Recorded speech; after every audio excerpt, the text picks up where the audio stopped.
The fact that the President of the United States made basically a tweet that had sexual innuendo in it, I think we can all agree there's pretty much one way to read his tweet towards Senator Gillibrand, towards a sitting United States senator.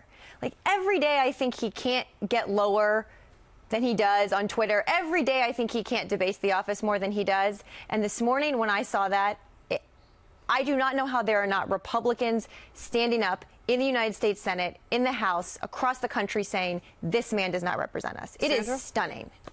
What did you make of Kirsten Gillibrand and Senator Warren's response to him?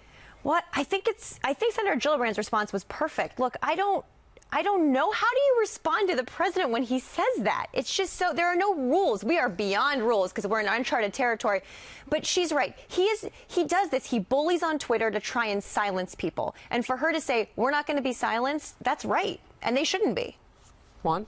Wow, I think I should stand in this conversation. But on the other hand, it's unbelievable. I don't think you speak to a woman in that way, not in my household anyway. You can get away with it. Stunning. You know, it's interesting, Kennedy.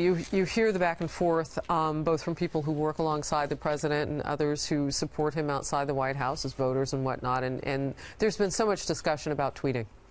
And so I imagine that this conversation goes to that as well. But you know, I would say this. Well, let me just ask it to you this way.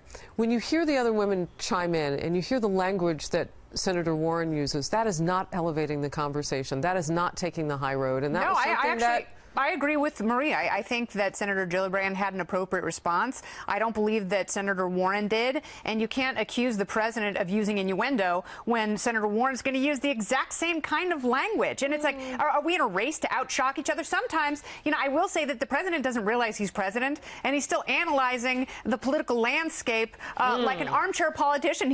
Sometimes I think he forgets that he's in the driver's seat. He's a jerk. He's just a bully. Ooh. I'm sorry. I'm going to say that online, we would not let our children behave this way online. We would not, if we worked with someone and they behave this way online, we would report them to HR. This is not behavior we would accept in a CEO, Actually, in a that principal. is true. This is not behavior that we would accept in any other person. He's the president.